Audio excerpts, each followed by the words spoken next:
Hello, everybody. It's Dave Neal, stand-up comic and host of Bachelor Nation News. In this video, we've got an interview Jason Tartick did with E! News titled Bachelor Nation's Jason Tartick shares how he and Kaitlyn Bristowe balance privacy and the public eye.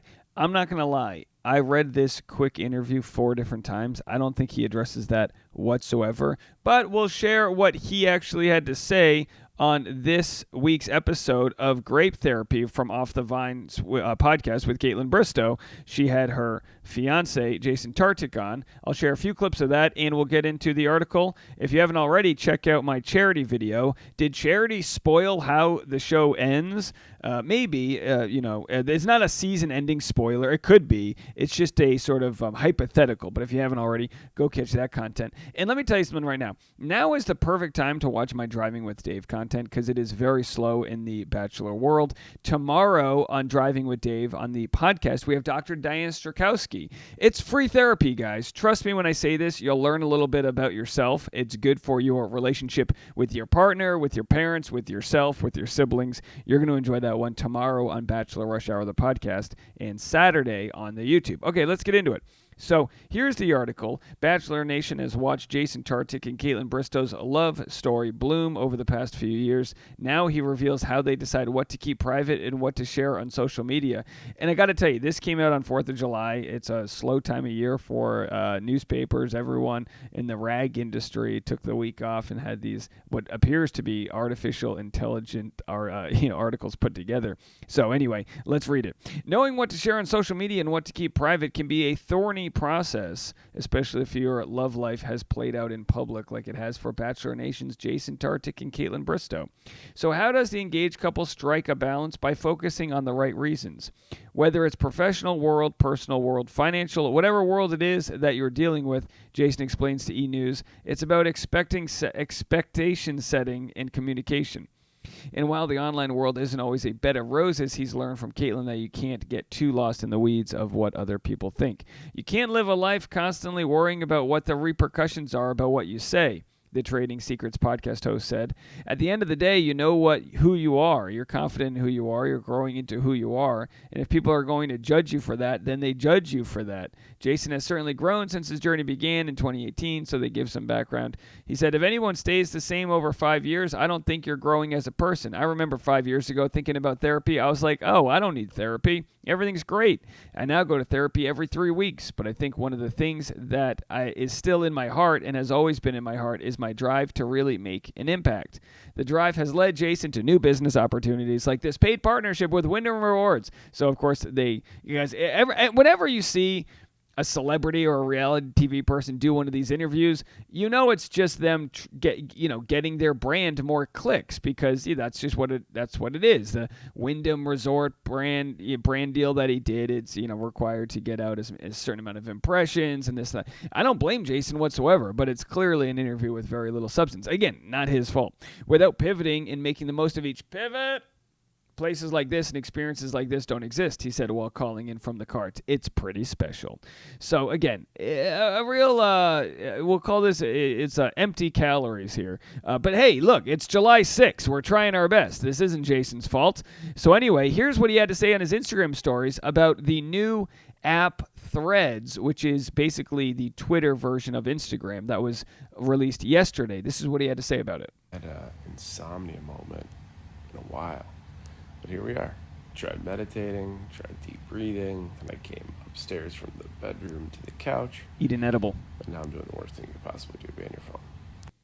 I'm the that when I can't sleep, I'm like, well, might as well. If you can't sleep, going on your phone's the worst thing. It totally throws off your rhythm. As you guys know this, I haven't brought my phone into the bedroom since for the whole year. That was my New Year's resolution, is no phone in the bedroom. And I got to tell you what, I've been reading a book as I go to bed. Boring, I know, but it's working out. We'll do something productive, so I'll share something productive with you. Since Elon Musk has taken over Twitter, there's been a lot of negative publicity about Twitter from just the consumer usage standpoint. As a result of it, Mark Zuckerberg just released a competitor called Thread. It's owned by Instagram and Facebook, of course, and I think it's going to blow up. Not in the same manner that TikTok blows up, but it's going to be big. So if you want to be ahead of a tech change for once, because I'm always way behind. Definitely check out what Thread is doing. And that's exactly what everyone's trying to do, is make sure that they're not like, you know what it is, I don't want to join TikTok. It's not going to last. Then a year later, you're like, I might as well join TikTok. Well, either way, I joined Thread this morning. It says I have 508 followers, but if we refresh, hey, 574. So all of my Instagram folks are coming over to Thread. And I was asking, like, look, I don't even know how to use this thing. It's actually pretty easy. It imports your Instagram. But anyway, you can go follow me over there. And of course, if you haven't already, I got my roast of Katie Thurston on Patreon, and I'm telling you right now, get it while it's hot. I can't share this publicly. I got to bleep out a lot of things from this, but here it is.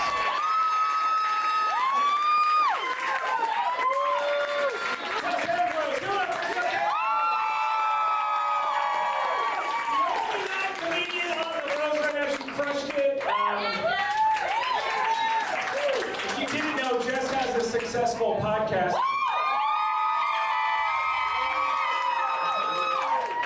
Comedians in the green room. That means she gets paid to do it. She's also got nice tattoos. Show off your tattoos. Those are permanent, right? Yeah, unlike Katie's engagement. All right, so you can go check the whole thing. That's before I started swearing and throwing everyone else under the bus. We had jokes about pretty much all of her exes. I think I joked about all of her exes and Chris Harrison all in that row. So go check it out, patreon.com/Dave Neal. Okay, let's play a few clips of Jason and Kaitlyn from her latest episode of Off the Vine. They, of course, don't do anything to address their relationship. Why should they? They've decided not to address their relationship publicly because audiences, if they're not seen together for a few weeks, where's Kaitlyn? Where's Jason? I mean, you have to imagine it must get so annoying for them to live their life. But here they are, looking perfectly fine to me. Bailey. His nuts were just hanging out, and he was like, Stop and it. he called me sweetheart. He goes, sorry, sweetheart, you've seen it all now. His nuts were out? Oh, fully. I saw both of them. Was his piece out or no? No, just the nuts. Just the nut? Where was the piece? Tucked up in the mawashi. And it's like really tight here, and So his the nut ball just sack spilled was just, over a little bit. Yeah. What'd you think of that? balls are gross. I don't care how beautiful your piece is down there. It's tough to paint. Balls are not hot. Yeah. Look, I mean, Kaitlyn brings up a great point. The scrotum is not an art piece on the male body. It just isn't. You could say the same about the labia, but here we are. I mean, essentially, and again, I'm not a biology expert. Isn't the scrotum and the labia? I mean, it's just like you make a left turn and you make a right turn on the chromosomes. They're kind of all the same thing, right? When it all comes down to it. All right. Either way, so balls are gross. Who would have thought we got a scrot talk here? But here we are. And then here's what they had to say about Lord Jesse Palmer. JJ being one of them. Weird.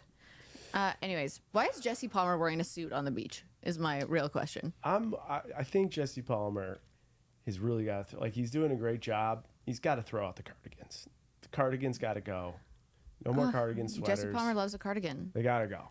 Well, it's Carrie Fettman dressing him. For the first time, bam, that was good. Was when he dropped an F-bomb. Oh, well, I feel like they God, probably edit him because he's very casual and funny and Canadian. I never met him. He's just incredible. And so I think they probably edit him to be very serious hosty, and they let that one slide where he threw an F-bomb. Where that it was awesome, though.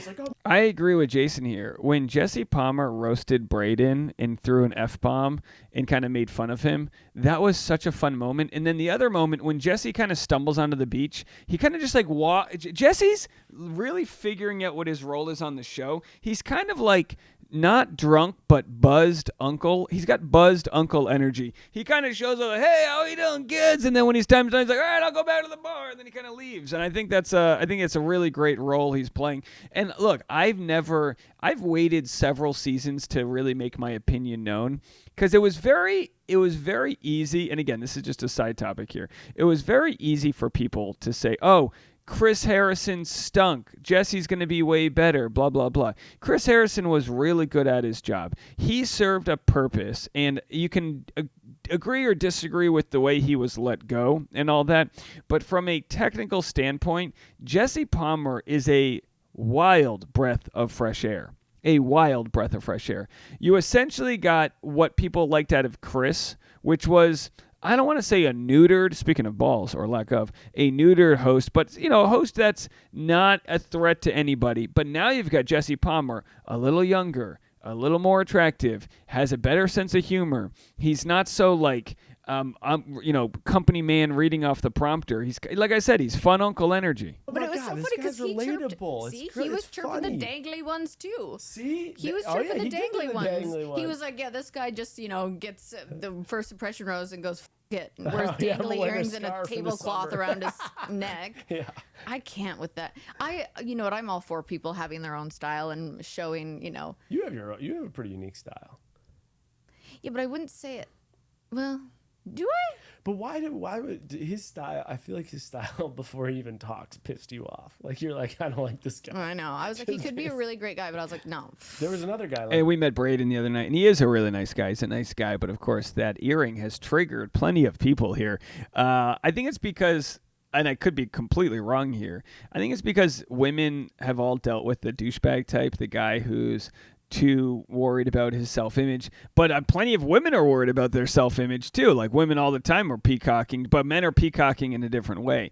We're generalizing here. A lot of women will peacock through makeup and fashion, and a lot of men will peacock verbally, just being bigger or louder, muscles in the gym type of thing. And of course, some fashion there with Braden. But either way, I understand. What the hell is this video even about? I tried to... This is like when you're trying to cook dinner and everything burns and you couldn't get the thing you wanted at the grocery store.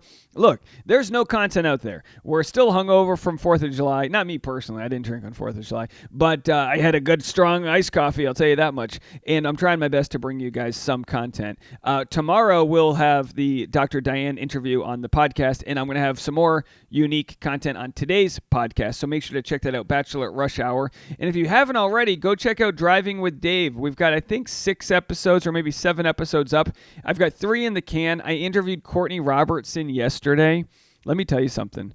Courtney Robertson gave me a lot to work with. She talked about her relationship, not just with Ben Flanick, but also her relationship with Ari. She talked about the paparazzi and so many different issues that came up from her being the villain on The Bachelor. So you're going to enjoy that one. That's in a few weeks. Plus, I've got non-Bachelor people that I'm going to be interviewing as well. I think you're going to like that. Just trust me. Trust old Dave over here to give you the goods. All right, folks. Well, that's going to do it for me. I'll talk to you later. Have a good one. Bye.